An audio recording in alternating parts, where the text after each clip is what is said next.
ministre, Mesdames et Messieurs du gouvernement, Monsieur le Président du Conseil constitutionnel, distingués invités, Mesdames et Messieurs, je voudrais bien entendu commencer par vous remercier très chaleureusement pour votre présence, pour avoir répondu à votre invitation à cette deuxième édition de la conférence sur le risque de pays en République démocratique du Congo. Je voudrais aller droit au but pour épargner le temps. L'organisation de cette deuxième édition de la conférence témoigne d'abord de l'importance continue que nous accordons au dialogue que nous avons engagé il y a déjà plusieurs années à propos de la perception du risque de la RDC, avec une claire volonté d'entamer un exercice de transparence et d'évaluation. La première conférence organisée l'année dernière s'inscrivait notamment dans le contexte de l'obtention d'une notation inaugurale de l'agence régionale Bloomfield qui répond à ces deux enjeux. La transparence sur nos données économiques, financières et sociales et sur les politiques menées pour poursuivre leur amélioration et maintenir une dynamique positive. Mais aussi l'évaluation de ces éléments pour obtenir une notation sur notre profil de risque. Et l'année dernière, l'agence nous attribuait une notation de crédit triple B que nous maintenons cette année. Nos initiatives en termes de transparence et d'évaluation s'effectuent également avec les agences Standard & Poor's et Moody's. Cette dernière, c'est-à-dire Moody's, a en décembre 2022 rehaussé la notation de notre crédit en monnaie étrangère à long terme de CA1 à B3, reconnaissant les réformes structurelles menées par notre gouvernement ainsi que le renforcement de la position extérieure du pays.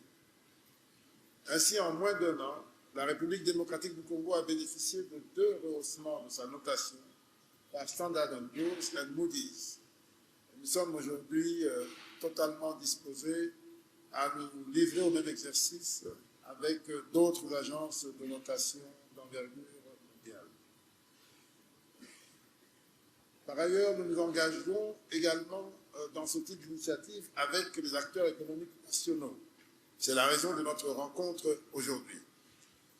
Son Excellence, Monsieur le Président de la République, a présenté début juin les résultats de la première enquête du baromètre national du climat des affaires qui permet d'obtenir l'évaluation du climat des affaires dans notre pays par les acteurs économiques et en toute transparence. C'est aussi un outil d'évaluation qui permettra au fur et à mesure des éditions de mesurer l'impact des réformes menées pour améliorer le climat des affaires dans notre pays. Enfin, toujours sous l'égide du Président de la République, nous multiplions les initiatives pour promouvoir notre économie auprès des investisseurs. En septembre 2023, dans quelques mois, sera organisé ici à Kinshasa un forum sur les investissements dans la chaîne des valeurs agricoles en collaboration avec la Société financière internationale et la Banque africaine de développement afin d'échanger avec des entreprises privées de la République démocratique du Congo et du reste du monde, des institutions financières ainsi que les partenaires multilatéraux et bilatéraux sur les actions à entreprendre pour transformer effectivement notre potentiel agro-industriel à travers des projets concrets et viables, susceptibles de renforcer la sécurité alimentaire dans le pays, créer des emplois et contribuer à la croissance de l'économie.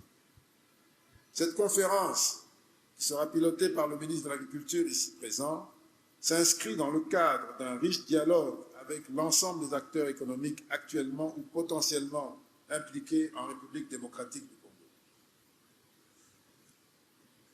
Puisqu'il s'agit d'un dialogue, cette conférence, celle d'aujourd'hui, est également pour moi l'occasion de m'exprimer à propos du risque pays produit par les équipes Bloomfield pour l'année 2023.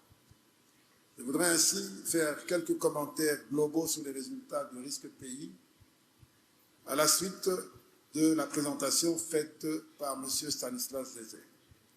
Tout d'abord, je tiens à remercier les équipes de Bloomfield pour ce rapport riche. Je constate donc avec satisfaction que la note globale attribuée dans le rapport est de 5,5, en amélioration par rapport au 5,1 attribué en 2022. Et je voudrais noter que ce progrès illustre les efforts menés par le gouvernement de la République, conduit par son Excellence, Monsieur le Premier ministre Jean-Michel Sama Lukonde, pour renforcer l'économie congolaise de manière transversale. Et 3 des 5 sous-scores ont bénéficié d'une amélioration. Tout d'abord, le score de performance économique est en nette hausse. Et je le note avec satisfaction et sans grande surprise. Il s'agit bien entendu de la croissance réelle du PIB qui a atteint 8,9% en 2022 contre une prévision initiale de l'ordre de 6,4%, faisant de notre économie l'une des plus dynamiques du continent. Et en parallèle, une accumulation continue des réserves par la Banque centrale permettant de renforcer la stabilité économique. S'il est vrai que l'on peut regretter que l'économie demeure extrêmement concentrée, portée par le secteur minier, il faut quand même noter une évolution positive de la croissance du secteur non minier et à la lumière des progrès entrepris et des projets en cours, il y a lieu d'espérer que l'accélération de la croissance du secteur non minier va permettre un début de changement de structure de notre économie. Aussi, le score de stabilité financière est également en hausse. Il s'agit bien entendu de 2022. Notre ministère et la Banque centrale du Congo travaillent ensemble pour améliorer l'inclusion financière et la Banque centrale du Congo renforce sa supervision bancaire et ses capacités d'analyse, effort qui s'accompagne de la mise en place d'un cadre réglementaire et financier propice à la stabilité de notre système financier. Ainsi, pour 2022, le taux de change est demeuré stable, la politique monétaire a été prudente, l'inflation, quoique supérieure aux prévisions initiales, est demeurée inférieure à la moyenne du continent et le secteur bancaire a montré des signes de solidité, comme cela a été dit tout à l'heure. Je répète, je parle de 2022, nous sommes en 2023, on fera le bilan de 2023 l'année prochaine. Enfin, je me réjouis, au nom de mon ministère, de constater une amélioration du score attribué à la gestion des finances publiques. Effectivement, le pari d'un budget en augmentation n'était pas gagné d'avance, mais nous avons réussi dans son exécution à aller au-delà des prévisions budgétaires qui étaient déjà en augmentation. Et nous avons, au courant de l'année 2022, préparé une loi de finances 2023 en cours de réalisation, le tout s'appuyant sur des réformes, sur un agenda ambitieux de réforme des finances publiques en progression satisfaisante. Pour ceux qui étaient présents l'année dernière, j'avais précisément relevé ce point, considérant que l'amélioration de la gestion des finances publiques était justifiée au vu des nombreuses réformes mises en œuvre, en cours et prévues. Les efforts se poursuivent en vue d'une amélioration continue de la gestion des finances publiques à travers la mise en œuvre de notre plan stratégique 2022-2028.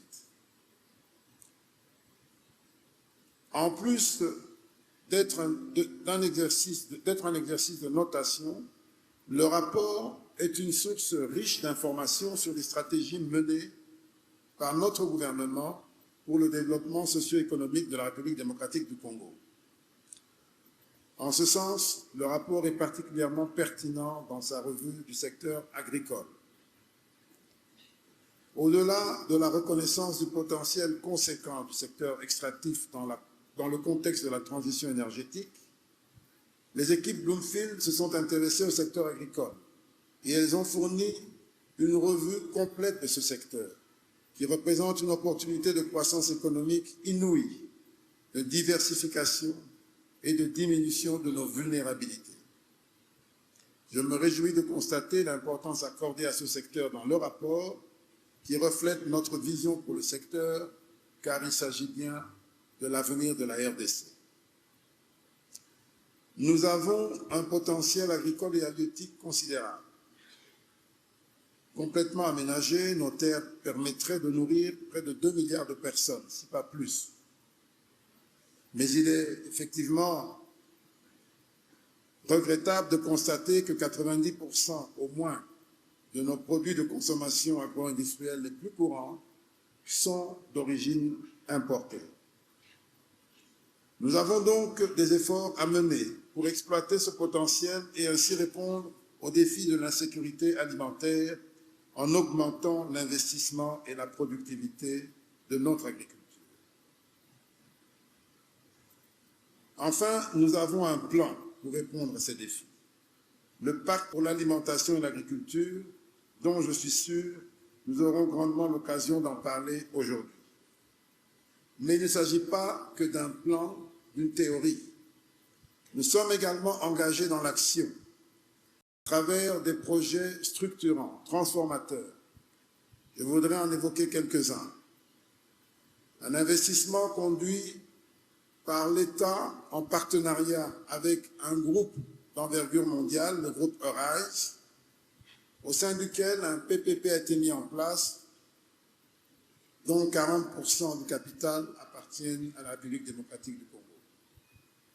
Avec le partenaire Eurise, sera érigée, est en cours d'érection, une zone d'activité industrielle dans Kinmalebo de 575 hectares qui sera alimentée principalement par le courant de Zongo, avec dans un premier temps une offre de 44 MW qui seront renforcés par le parc solaire de Menkao qui est également en cours de mise en œuvre. Cette zone d'activité industrielle aura pour focus d'abord la transformation du bois, mais aussi la substitution des importations. Elle sera mise en œuvre à travers un projet d'investissement de 230 millions de dollars pourra créer 8 000 emplois directs et pourra susciter 2 milliards d'investissements qui seront logés dans cette zone.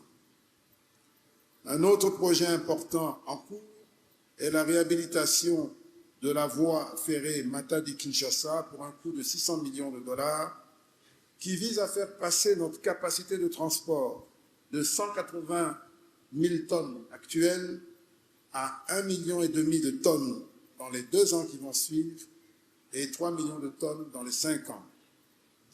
Il s'agit d'un projet essentiel pour réduire les coûts de transactions et les coûts de logistique dans notre pays et permettre d'améliorer le climat des affaires et la compétitivité générale de notre pays.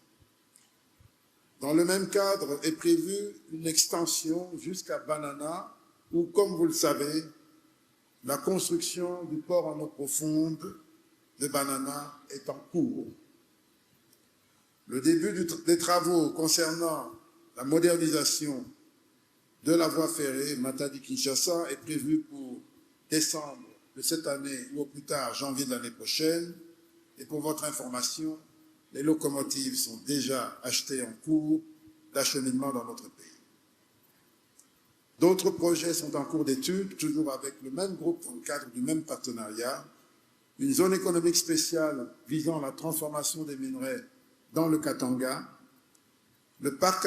un parc agro-industriel au Congo central et la relance du parc de Bukanga-Lonzo, ainsi qu'un projet de parc agro-industriel de Gandajika en partenariat avec l'État dans le cadre d'un financement de la Banque africaine de développement déjà en cours. Je voudrais citer un autre exemple pour montrer que nous sommes dans l'action. C'est un exemple porté par le groupe MES qui doit être dans la salle et qui aura l'occasion de prendre la parole plus tard. Un groupe qui se distingue de parce qu'il produit, il a une capacité de production de 15 à 16 000 tonnes de maïs annuel sur 2000 hectares. Ce groupe détient aujourd'hui la minoterie la plus importante du pays et je crois même de la sous-région, de 10 000 tonnes de maïs par mois. Un projet qui a été mis en œuvre dans notre pays, un projet exemplaire qui a coûté 90 millions de dollars avec une partie financée par la SFI et qui aujourd'hui est en train d'arriver à maturité, c'est-à-dire à la fin du remboursement des bailleurs.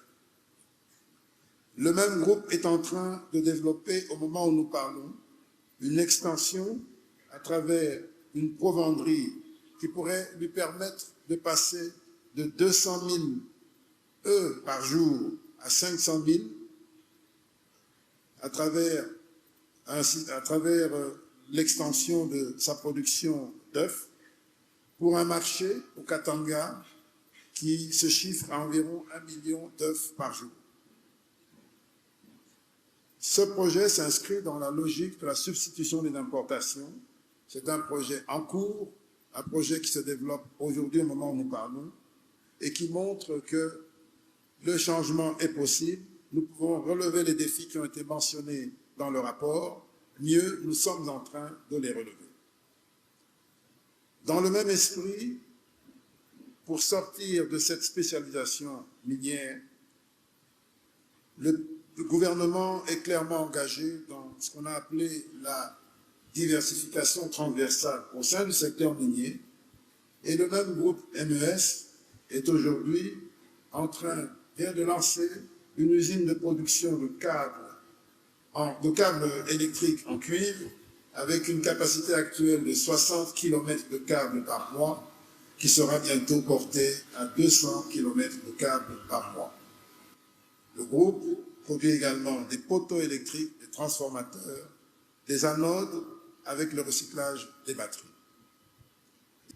Il s'agit là de quelques exemples que j'ai souhaité reprendre ici pour montrer que la marche est en cours, l'ambition n'est pas faite que de vœux pieux, mais elle est accompagnée d'actions et définitivement, nous espérons pouvoir avoir l'opportunité de nous retrouver l'année prochaine pour comptabiliser les progrès qui auront été faits à cet égard en ce qui concerne la diversification de notre économie.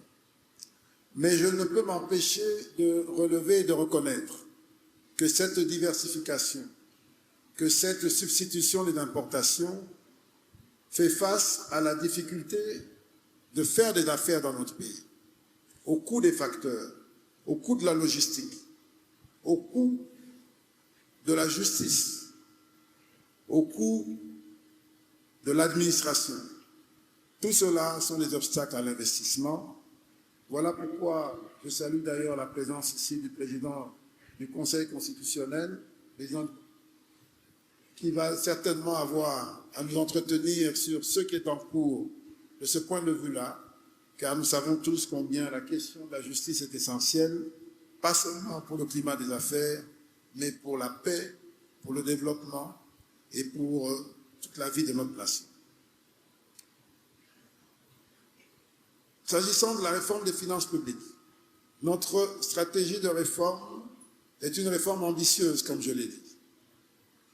Et nous la mettons en œuvre de manière déterminée, et c'est ce que nous avons fait depuis que nous sommes en charge de conduire cette politique, en multipliant les réformes, notamment pour améliorer la gouvernance budgétaire, avec mon collègue le ministre d'État, ministre du Budget, notamment avec la signature récente du décret sur la gouvernance budgétaire qui a été élaboré avec l'assistance technique du FMI, la création et l'opérationnalisation effective de la Direction générale du Trésor et de la comptabilité publique et la production de la déclaration sur les risques budgétaires. Nous poursuivons notre effort de numérisation des régies financières qui, je l'espère, va réduire les contacts physiques entre le contribuable et l'administration et va donc nous aider à réduire les faits de corruption, de harcèlement et de diverses pratiques qui gênent la bonne marche des affaires. Nous avons déployé le logiciel Logirad, après celui Isis Regis ou encore Chez Impôts, et nous avons récemment, le chef du gouvernement a procédé à la signature du décret portant institution de la facture normalisée et des modalités de mise en œuvre des dispositifs électroniques fiscaux. La gestion des investissements publics, avec la production du projet de décret sur la gestion des investissements publics, une feuille de route sur le renforcement de la gouvernance des investissements et la signature d'un arrêté portant modification de l'organisation et du fonctionnement de la cellule de suivi des projets et programmes du ministère des Finances sont également des éléments importants pour améliorer l'efficacité et l'efficience dans la mise en œuvre de nos investissements publics qui sont essentiels pour attraper le retard dans les infrastructures et dans d'autres secteurs. Je voudrais également noter, à propos des investissements publics, que nous poursuivons notre effort visant à accroître l'effort d'investissement dans l'affectation des ressources publiques. En 2019, 8% des ressources propres du Trésor avaient été affectées à l'investissement. En 2020, année particulière frappée par la crise Covid, nous sommes descendus à 4%. En 2021, nous sommes remontés à 10% et en 2022 à 11%. Si on y ajoute les investissements publics financés par les ressources extérieures, nous avons dépassé les 15% en 2022 et nous espérons faire autant ou davantage en 2023. Ces chiffres, pour vous donner une idée, tranchent avec les résultats obtenus en 2018, en 2017 et les années précédentes, où l'investissement public atteignait difficilement 1 à 2% des ressources propres mobilisées par le Trésor. Cela pour traduire combien la gouvernance conduite par le gouvernement Sama Lukonde se préoccupe de préparer l'avenir à travers l'investissement. Comme je l'ai dit l'année dernière, ce rapport nous permet de dire ce que l'on fait. C'est à nous de suivre en faisant ce que l'on dit. C'est ce qui a été fait par la mise en œuvre effective de ces réformes sur les finances publiques. S'agissant du climat des affaires, il est bien entendu au cœur de nos priorités. Le rapport reconnaît les efforts effectués dans ce sens. La création du guichet unique de délivrance du permis de construire, la suppression des taxes jugées arbitraires, la mise en place du baromètre national sur le climat des affaires. Et il s'est toutefois de rappeler que son Excellence, Monsieur le Président de la République, n'a jamais cessé de marteler l'importance de son amélioration. Et il l'a fait encore récemment en Conseil des ministres, en appelant à la mise en œuvre d'un plan d'urgence sur le climat des affaires, visant à mettre en œuvre, sans attendre, les réformes considérées comme prioritaires à impact positif sur l'environnement des affaires.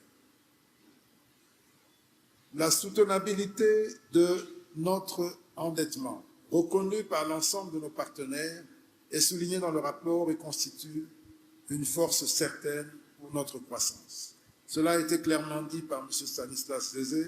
Nous sommes à 16% du PIB en 2022.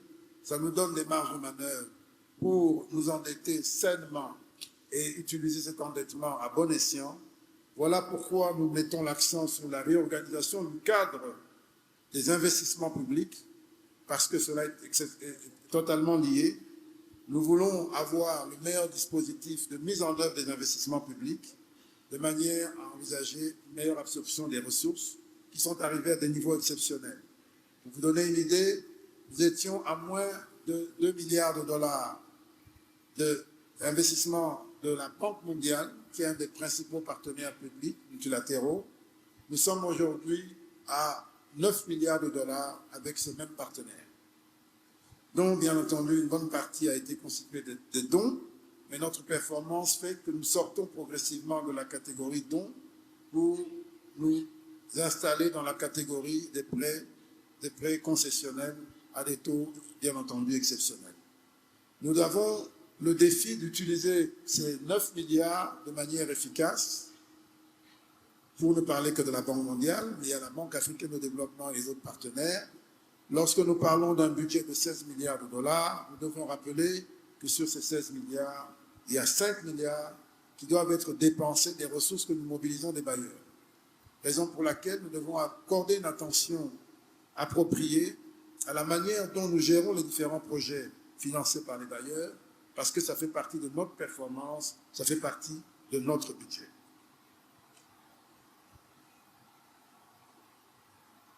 Nous avons, comme cela a été dit, cette aubaine de pouvoir mobiliser de la dette dans un contexte de sous-endettement et d'accroissement des ressources budgétaires.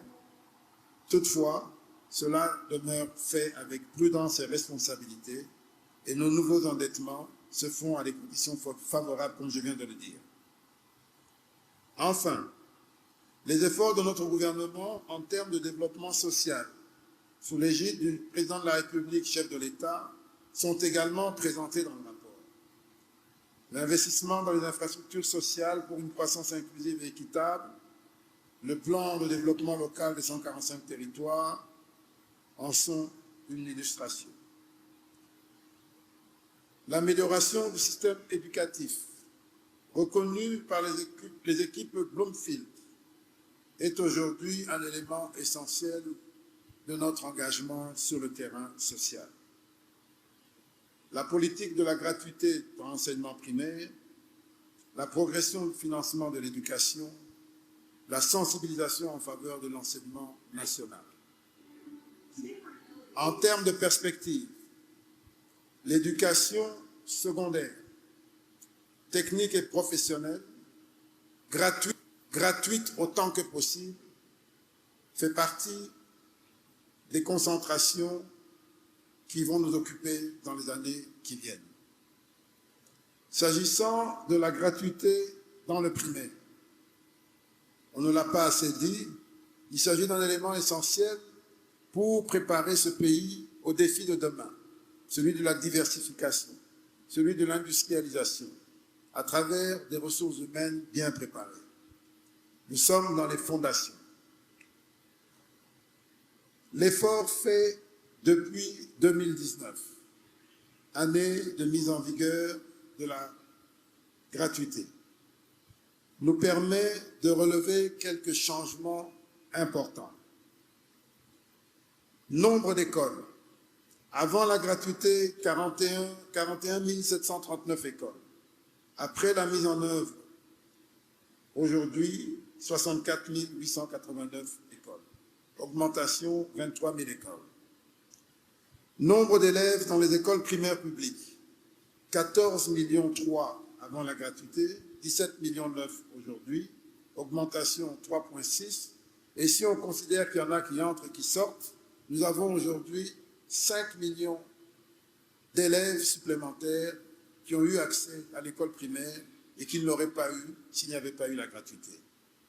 Nombre d'agents, 410 000 avant la gratuité, 676 000 aujourd'hui. Enveloppe salariale mensuelle, 70 milliards avant la gratuité, 233 milliards aujourd'hui, soit une augmentation de 233%. Salaire moyen des enseignants maternels et primaires. Avant la gratuité, il variait de 155 000 francs à 168 000 francs. Aujourd'hui, il varie de 263 000 francs à 461 000 francs. C'est une augmentation significative qui va jusqu'à 174%. Il en est de même des frais de fonctionnement pour les écoles. Ceci était de 45 000 francs avant la gratuité. Et aujourd'hui, par école, il varie de 200 000 francs à 2 450 000 francs pour les écoles de prestige. Tout cela montre l'engagement au plus haut niveau pour les droits humains, pour la préparation de notre capital humain en vue de relever les défis du développement. Je crois fermement que l'ensemble de nos efforts continueront de porter leurs fruits pour alimenter la réalisation de nos objectifs de lutte contre la pauvreté et de développement social. Je voudrais dire ici que lorsque l'agence Bloomfield reconnaît une amélioration, une baisse de la pauvreté, de l'incidence de pauvreté de 10% en 2022, c'est aussi le résultat de ces efforts. Sur le plan des droits humains, sans vouloir entrer dans les détails, toutes les analyses, tous les relevés faits, notamment par le Bureau de coordination des Nations Unies, indiquent très clairement une tendance à la baisse des violations diverses des droits humains, qu'elles viennent des agents publics, forces de l'ordre, police militaire ou autres, depuis 2021, depuis 2020, mais surtout 2021, de manière nette et significative. Alors qu'elles n'ont cessé d'augmenter depuis 2013 en tendance jusqu'à connaître un début de baisse marqué depuis l'émergence de l'Union sacrée pour la nation. Notre pays est donc sur une dynamique très positive depuis plusieurs années, sur les plans économiques et financiers, mais également sur les plans politiques et sociaux. S'agissant des incertitudes que pourrait susciter l'approche des élections, je voudrais là également rassurer qu'à ce jour, sur le budget prévu pour l'année 2023, qui doit permettre de clôturer les élections générales de cette année, qui se tiendront cette année en décembre, 689 millions de dollars doivent être payés sur le budget de l'année. De ce montant, environ 200 millions sont des montants qui n'ont pas été payés l'année passée.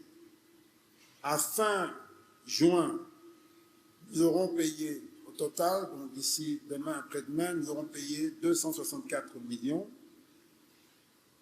Et à fin juillet, nous espérons avoir payé 464 millions. Au moment où nous parlons, près de 44 millions d'électeurs ont été enrôlés en respect des délais annoncés. Depuis dimanche dernier, le corps électoral a été convoqué pour les élections qui se tiendront, pour un scrutin qui se tiendra le 20 décembre de l'année en cours. Cette année sera l'occasion de prouver la poursuite de cette dynamique positive avec des élections tenues conformément aux échéances électorales annoncées. Je crois donc que le rapport de l'année prochaine verra une amélioration de notre score socio-politique. Bien entendu, les risques, il en demeurera toujours. Mais ce qui est important, c'est d'être ferme et déterminé dans l'action que nous menons pour mitiger ces risques et préparer l'avenir. Je voudrais ensuite apporter ma vision et quelques compléments sur quelques points restants du rapport, mais tout en restant extrêmement bref. D'abord, l'importance du développement durable comme pièce de notre stratégie de développement. Oui, effectivement, notre pays est un pays solution grâce à nos minerais, grâce à notre potentiel halieutique, grâce à notre potentielle puissance énergétique, notre capacité de stockage du carbone qui est inégalée grâce à nos forêts, et nous agissons dans ce sens. Concernant la décarbonisation de notre énergie, nous sommes totalement engagés pour non seulement produire les minerais que nous avons, mais également nous voulons les transformer localement. Concernant l'énergie, les grands projets de production énergétique font l'objet d'une attention soutenue du gouvernement. Et concernant notre capacité de stockage de carbone, nous sommes en train de mettre en ordre notre cadre réglementaire lié à ce type d'activité, et notamment à la mobilisation des crédits carbone. Et pour votre information, sous l'égide de la ministre d'État, ministre de l'Environnement, une première opération de crédit carbone à un prix de 17 $ la tonne a été finalisée récemment et nous permettra d'entrer pleinement dans la logique de valorisation de notre potentiel à cet égard. S'agissant de la diversification du secteur des mines, je crois que l'essentiel a été dit. La transformation locale de nos minerais, en particulier le projet de production des précurseurs de cathode en RDC, fera certainement l'objet de nombreuses discussions dans la période qui va suivre de notre conférence. De l'autre côté, la diversification de nos minerais avec le développement du secteur aurifère, celui des diamants, des minerais appelés 3T, coltan, étain et tungstène, ou encore le lithium, avec une poursuite renforcée des efforts de recherche géologique. Pour votre information, s'agissant de l'or et des 3T, nous avons également, en tant que gouvernement, établi une JV avec un partenaire que vous connaissez, qui sera certainement parmi les orateurs, Primera Gold, qui nous permet aujourd'hui de sécuriser une production d'or qui jusqu'à présent existait mais n'apparaissait nulle part. Bientôt, cela va donner lieu à la création d'une fonderie, d'une raffinerie. Et nous avons également pour ambition de mieux maîtriser la production des 3T, coltan, étain et tungstène, avec un projet très court qui va intervenir dans les prochaines semaines, qui vise à entamer la transformation de ces minerais sur notre territoire. Il s'agit là donc d'un modèle de passage du secteur minier au secteur industriel par la transformation de ces produits miniers. Je sais que le panel d'aujourd'hui sera l'occasion de revenir en détail sur ces différents points et donc je ne vais pas aller plus loin. S'agissant des efforts menés en matière de supervision bancaire, la nouvelle loi bancaire a été promulguée en décembre 2022 et elle renforce singulièrement la stabilité financière et la capacité de supervision bancaire par la Banque centrale du Congo. Elle donne une attribution claire de la responsabilité de la supervision bancaire à la Banque centrale. Elle permet de renforcer des dispositions macro-prudentielles avec l'exigence pour les banques d'adhérer à un système de garantie des dépôts, une innovation qui s'est longtemps fait attendre, l'exigence pour les banques d'élaborer un plan préventif de redressement. Et nous avons également dans nos tiroirs le projet de loi portant création d'un bureau d'information sur le crédit pour renforcer la stabilité financière. S'agissant toujours de la stabilité financière, c'est quand même important de noter la manière avec laquelle le secteur, le gouvernement et la Banque centrale ont réussi à sauver une banque en difficulté à Freeland, qui aujourd'hui approche le bout du tunnel, grâce à une action volontariste et prudente, qui tranche avec des situations dramatiques qu'on a connues dans ce pays avec d'autres institutions de crédit. L'accumulation historique des réserves internationales, je ne vais pas y revenir, cela a été dit, même si, permettez-moi de faire un commentaire sur la difficulté qu'il y a à accumuler des réserves internationales à la Banque centrale dans une économie qui est extrêmement dollarisée. Cela pose le problème de la dollarisation qui a été présenté comme une gangrène par Stanislas Dézé. Et nous devons nous poser la question tous ensemble de ce que nous voulons. Est-ce que nous voulons dédollariser l'économie? Qu'est-ce que cela implique comme effort et comme sacrifice? Ou est-ce que nous avons fait le choix d'oublier notre monnaie et d'aller à 100% sur le dollar américain, ce qui peut aussi théoriquement exister comme choix, mais que nous ne conseillons pas à ce stade. Et donc, nous allons avoir à faire face à ce défi parce que nous avons quand même près de 90% de la monnaie utilisée qui est aujourd'hui en dollars américains. Enfin, le dialogue avec nos partenaires internationaux demeure important. Le programme avec le FMI qui se poursuit. Aujourd'hui sera délibéré au conseil d'administration du FMI le sort de la 4e revue de ce programme, que j'espère sera satisfaisant. Ça nous amène vers la 5e revue, et comme vous le savez, la 5e revue pour la RDC a une connotation particulière parce que nous devons réussir la 5e revue pour briser les démons du passé. Avec la Banque mondiale, j'ai déjà parlé des accroissements extraordinaires de l'engagement de cette banque en RDC, grâce à laquelle nous avons réussi le pari de la gratuité de l'éducation, qui est un élément essentiel dans les vecteurs qui permettent de réduire la pauvreté dans notre pays. Nous avons, en 2022, réussi à mobiliser pour la première fois depuis 15 ans un appui budgétaire de 250 millions et nous avons, pour cette année, réussi à mobiliser un appui budgétaire de 500 millions. Tous ces efforts sont accompagnés de réformes essentielles visant à améliorer notre pays, la gestion de nos entreprises, la gestion de notre secteur forestier et autres. L'appui renforcé de la Banque africaine de développement, avec laquelle nous collaborons dans le cadre du pacte pour l'alimentation et l'agriculture, est également un élément important de notre dialogue.